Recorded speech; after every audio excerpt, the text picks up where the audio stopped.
तारीख की बात थी खरीदने की, आपने 10 तारीख कर दी, बारदानों की कमी बताई। वैसे ही आप जब हमारे यहाँ वोट मांगने आओगे तो किसान अपने घर का दरवाजा बंद करेगा और उस दिन आपसे सवाल पूछेगा कि क्यों हमारे गेहूं की फसल की कीमत नहीं दी गई, क्यों हमारी फसलों के भाव कम किए गए, क्यों हमारे साथ विश्वासघात किया गया, क्यों हमारे को सोसाइटी का लोन जो आपने बिना ब्याज के दिया था उसका ब्याज वसूला गया।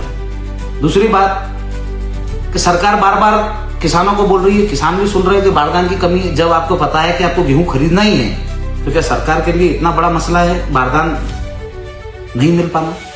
क्यों आपने 1 तारीख की जब खरीदी की बात करी थी तो आपने बारदानों की व्यवस्था क्यों नहीं करी? आपको बारदानों की व्यवस्था रखनी थी ताकि किसान परेशान नहीं हो। आपकी कमियां आप किसानों पे डाल रहे हैं और किसानों को प्रताड़ित कर रहे हैं।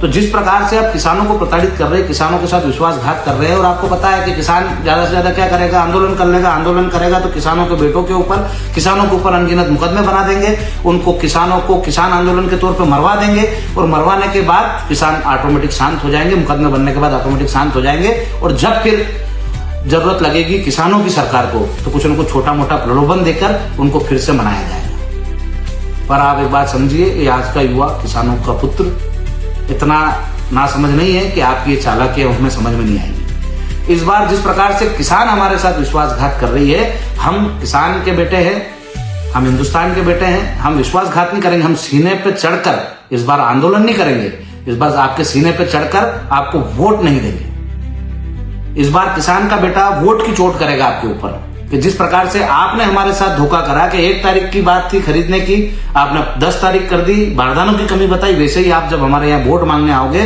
तो किसान अपने घर का दरवाजा बंद करेगा और उस दिन आपसे सवाल पूछेगा कि क्यों हमारे गेहूं की फसल की कीमत नहीं दी गई, क्यों हमारी फसलों के भाव कम किए गए, क्यों हमारे साथ विश्वासघात किया गया, क्यों हमारे को सोसाइटी का लोन जो आपने बिना ब्याज के दिया था उसका ब्याज वसूला गया।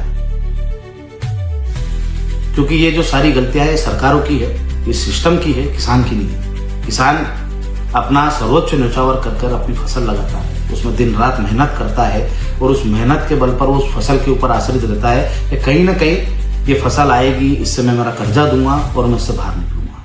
क्या सरकार ने जानने की कोशिश करी कि जो गेहूं 15 कुंटल बीघे का होता था वो आज 7 से 8 कुंटल किसानों के बैठा है, मतलब उसको 7 से 8 कुंटल की मार पड़ी है। आपके इसमें तो 10 कुंटल ही खरीद सकते हो आप। जब आप जहां पंजीयन में खरीद रहे हो गेहूं, वहां 10 कुंटल ही खरीद सकते हो आप गेहूं, और हमारे 15 कुंटल होते तो हम किसको बेचेंगे? और आज तो 7 से 8 कुंटल ही हमारे बीघे की का गेहूं हुआ है। उसके पहले पिछले जो इसके पहले वाली फसल थी सोयाबीन की, पूरी नष्ट हो गई, उसमें हमने नुकसान झेला।